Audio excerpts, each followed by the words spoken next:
And All it's been right. 17 years. Sorry. We're on. We're on. Thank you so much for joining us. So we have different regions represented here. Vishal joins us from you're a native of India. Originally grew up in India. Yes. Noëlla is from Democratic Republic of Congo. And of course, we have the Deputy Prime Minister here from the Kingdom of Saudi Arabia. I am originally from Venezuela, and I live in Miami in the United States. So this is a perfect closing panel to talk about bridging borders and the different regional perspectives. Let me just start with this stat. A report by Deloitte reveals that organizations with at least 30% women in leadership roles are 21% more profitable. And yet somehow you don't see that reflected with the number of women that are in executive positions. So Sara, may I call you Sara? Of course, please. Sara, I'm going to start with you. As the Deputy Prime Minister for International Investor Relations here in Saudi Arabia, what have been the most effective strategies in attracting global investment toward initiatives that elevate women in leadership? Of course. Well, thank you so much for having me today. And I will just make a correction. I'm not a prime minister. I'm a deputy minister. But thank you so much. I will take that badge. But basically, Vision 2030 is definitely a catalyst for change. A lot of investors are seeing the changes that are happening in the kingdom, and they're definitely taking advantage of this. We have a lot of, a great example, and I think we're going to have a lot of announcements during the FII, is the Regional Headquarters Program. So a lot of these companies that are establishing entities here realize that investing in women basically generates profit. And as a result of foreign investment, 330,000 jobs are created, 130,000 of them are which are held by women. So the proof is in the pudding, really. Yeah. Tell us about what lessons can the next generation draw from the changes that are happening in Saudi Arabia right now? I mean, the numbers, and you see it in the streets, right? Of course. 37% of the workforce is now held by women, and that's double what it was 5 years ago. Exactly. 40% of new business registrations are made by women. So what are some of the lessons for the next gen? Well, there's so many lessons, but at the same time, they have to realize that the sky's the limit. Right now we have astronauts, we have ambassadors. I'm sure that these were dreams that were dreamt yesterday that weren't thought to be a reality today, and they are a reality, and they're happening ever so fast. And I know that this is your first experience here in Saudi, and I'm sure that you're overwhelmed by the changes that you've seen and things that you haven't thought that were possible in Saudi. So the sky's the limit, and I want for the females and young leaders of tomorrow to really dream big, because all the possibilities, they're endless in Saudi. And I want to come back to what it takes to have a female astronaut, and the fact that that's just not a change that happens overnight, but it's truly seeds that were planted before. But before we do that, let's go now to Noëlla.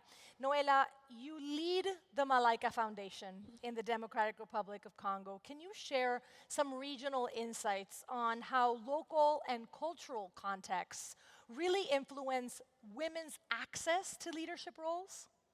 Thank you first of all for inviting me here. It's so great to be for the first time in Saudi. Every time we hear about Saudi is from my son, that is 14, that is big fan of football.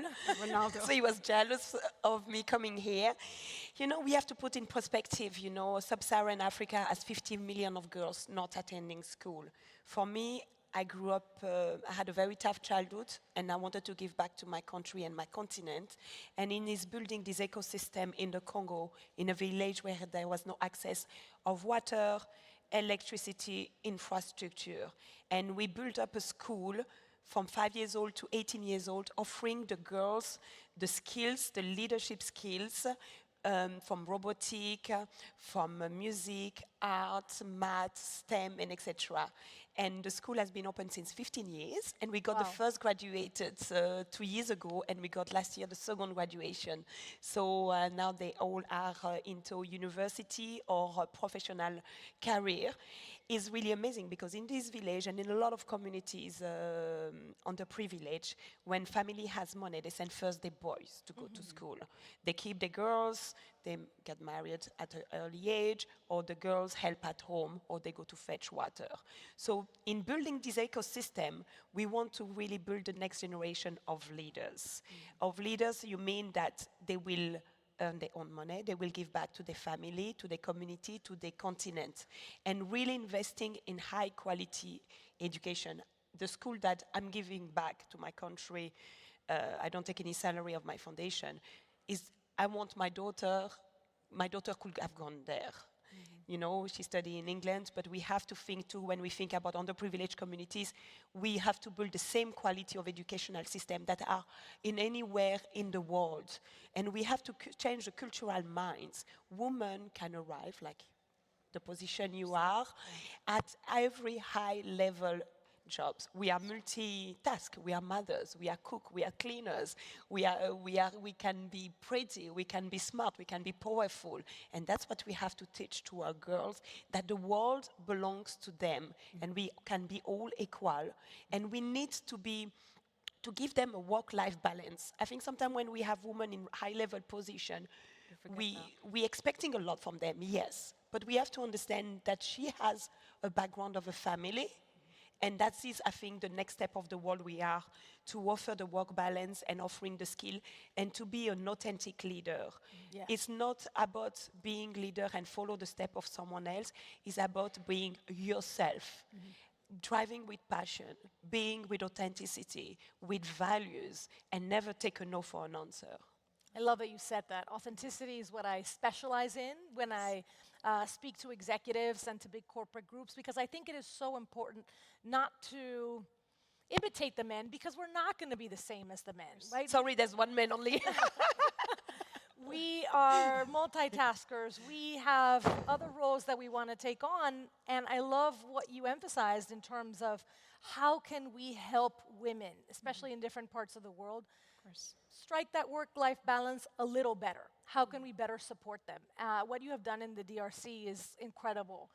So what would be your advice? I mean, you're overcoming so many societal obstacles and challenges and mental challenges, like the fact that, you know, if a family has money, they're going to send their boy to school before the girl. What is your advice for young leaders, such as yourself, that are trying to implement change?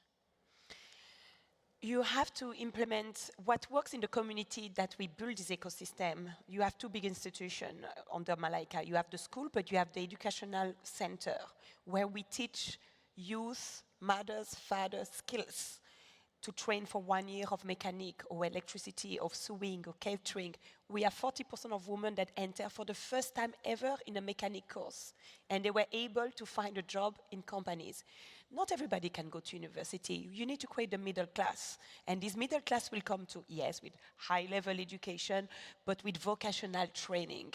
And what works in the Congo, in this community that we set up, Malaika, might not work in Venezuela, where you're from. So it's very important to understand the community needs, Yes. and work with the community from the ground up and go up, and working with them to secure whatever you do. We didn't come to impose. We talk with the chief of the village, we sit down with them and with the community. What do you want? Okay, we start with the girls' education. Then we start with the community. Then there's no water in a lot of communities. We build more than 30 water wells in a lot of communities. We grow food. We teach about organic farming. We use sport as a tool for development to unite the community and talk about the challenge of peace, equality, COVID, war, because Congo has been affected by a very sad conflict over the years. More than 6 million people died. And how you build up a country up. But what is very important, I think, is the storytelling, is Yes. the how we can change. For me, I'm fed up to read the news always about Africa. Is corruption, is war, Same as Latin America. etc. Same, yes. We want a new narrative. We want a Yes. narrative of justice, a narrative of positivity, a narrative of hope and solution and action. Because it's good to talk, but we have to act. And how do you act? And that's why we have to become the storytellers. Of course. We have to hold the pen to write the beginning, middle, and end have of a our pen. stories. So do I. And I'll borrow your also the emphasis on local knowledge. Yeah. And just the local context, so that these initiatives can really thrive, is super important.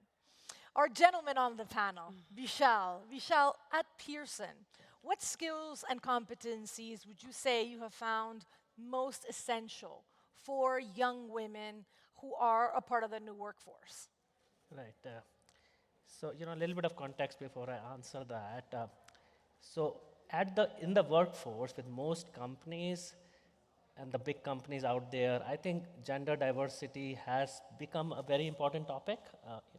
And when I look at the last 10 years, I think there has been a lot of progress, and yet a lot needs to be done.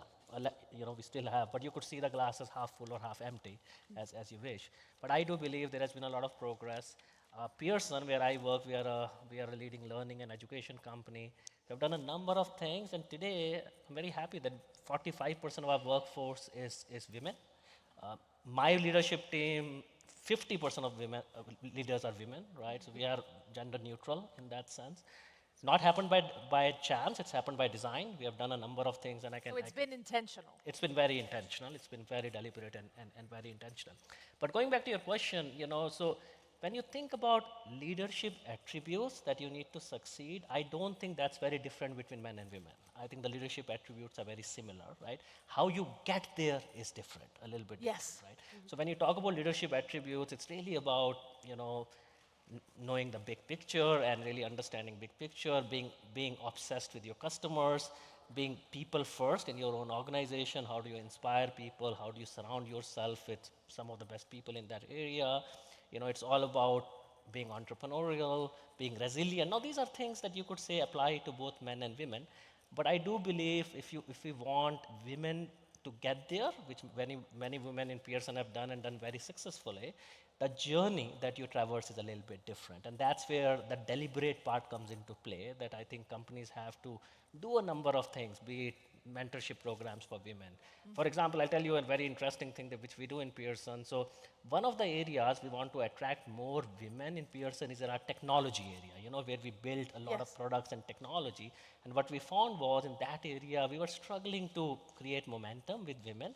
So we created a women in technology group within Pearson. And now it's got, I think, about 200, 250 women, and they meet every month. We bring in some great speakers. They're really inspiring women that you can code, you can write, you can be as good a software programmer as men are. And you can be great in AI, which is a big topic these days. There's no reason why a woman cannot really be as good or even better.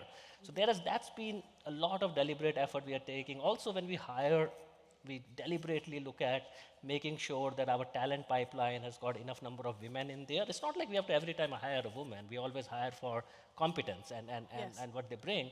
But your starting position should be that women have an equal chance to get in, right? And that's really important for us. And this idea of really showing women that they can execute those roles, because if you can see it, then you can be it. Exactly, and that's where I think role modeling becomes really important. So in Pearson, our chief financial officer is a woman, our chief marketing officer is a woman, our chief strategy officer is a woman. I mean, these are women of tremendous, not only performance, but amazing leaders to follow.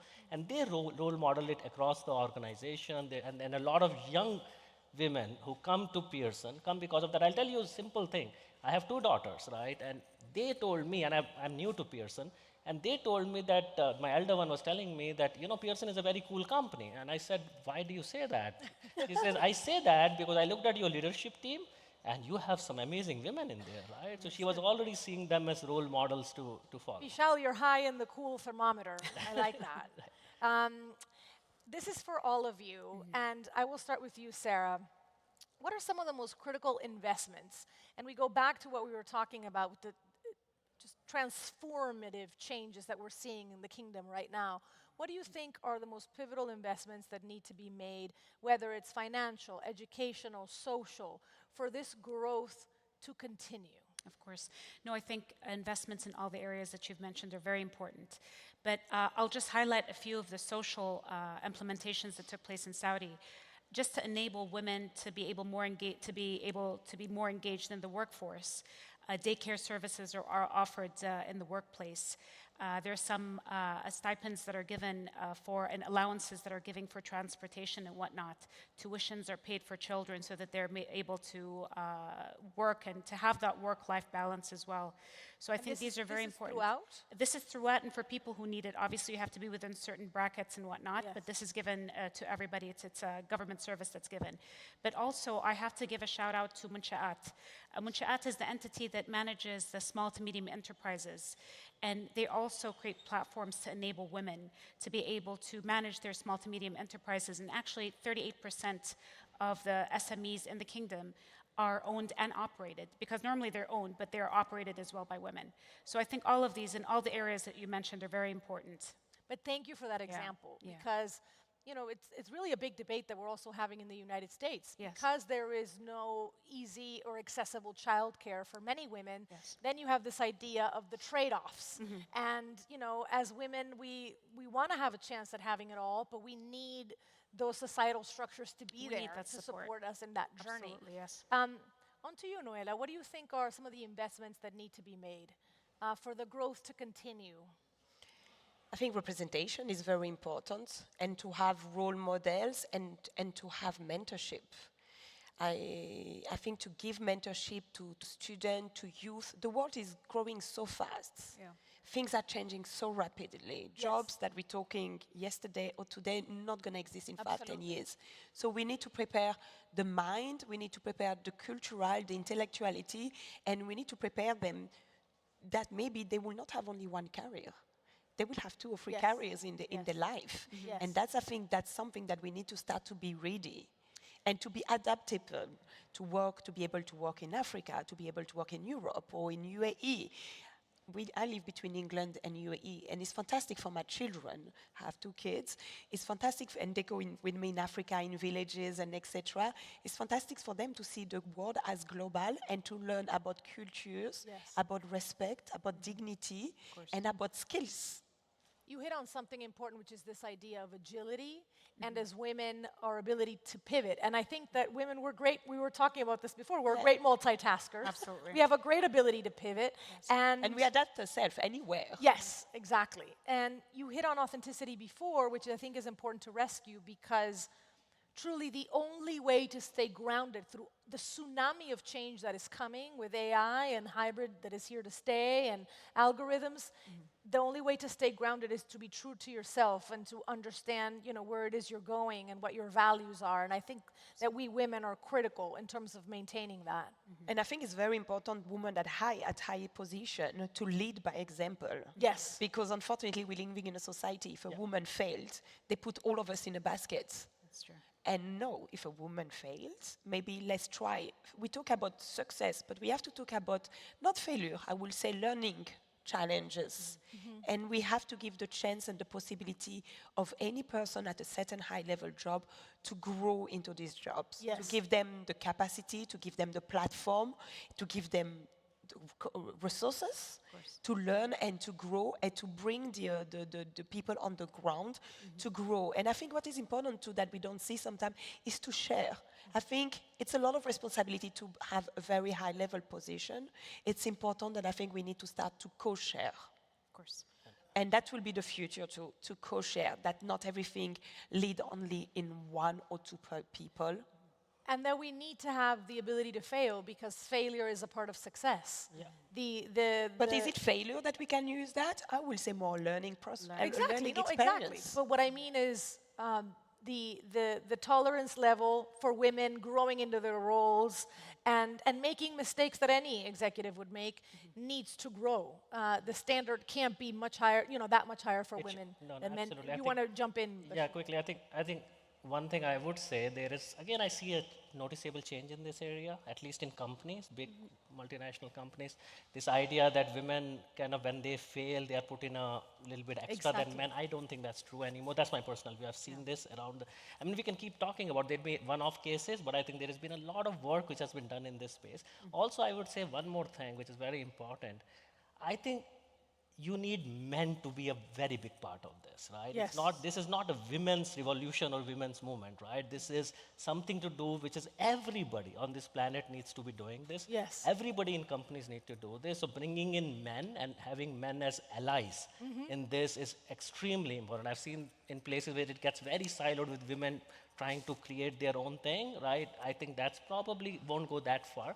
It's very important to include men. You're talking about gender diversity and why it is so important for the whole company. It is not just for the women. It's important for everybody. Shared So responsibility. Equality. we appreciate you being on the panel. So time is almost up. I'm going to finish with a lightning round, if you'll appease me. So I'm going to ask you questions. Answer with the very first thing that comes to mind quickly, okay? Sure. Are you guys ready for this? God, I'm Yes, scared. okay. I'm going to start with you, Sara. Okay. One piece of advice for female leaders in your region. Oh God, to embrace struggle. It's important that struggle, you know, people right now, everyone's given choices and whatnot, so they choose the easy way out. Struggle builds character, and it's very important to embrace that, and in that comes the learning. So I Embrace the think struggle. It's very important. One piece of advice for women in your region. Follow your passion and work hard because the world is tough. You have to work very, very hard. Absolutely. Just be authentic. Just be yourself. I'm going to start with you now. One leadership trait you believe is essential for women in business. Passion for what you do. Passion. Very nice. Be a risk taker. Risk taker. I think our ability to compartmentalize and to prioritize things, I think that's something that men, I'm so sorry, don't do so well. So I think that is definitely a trait to hold on to. One final question as we invite our audience here to join us for the first official day, because this was day 0 for the first official day of FII. Final question, Sara, I'll start with you. One word to describe being here at FII 8's first HERizon Summit on the heels. It is thrilling, honestly. It is exciting, and being the first HERizons, I think it's a great event, honestly. I wish I would have seen more attendance here, but I know that it's been a very long day for a lot of people, but excitement is what I feel right now. Absolutely. Excitement. One Super word. innovative, and we want to see, it's the 8 years, we want to see the 9th edition, the 10th Yes. edition, and we will be here to support this initiative because it gathers so many different minds, and we learn and exchange with each other. Inshallah. Exactly. Thank you.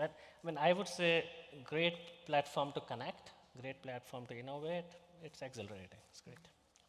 My word is transformative. That's how I feel being on this stage. And I want to thank you for being an amazing panel. Big round of applause to our panelists. Thank you so much. I'm going to ask you to exit Appreciate it. stage Thank you. left. Thank you. And with that, I'm inviting all of you, ladies and gentlemen, to join us for the first official day of the 8th edition of the Future Investment Institute Initiative. We will see you all tomorrow for an incredible day at plenary, and of course, lots of exciting labs happening in every single corner of our venue. Thank you so much.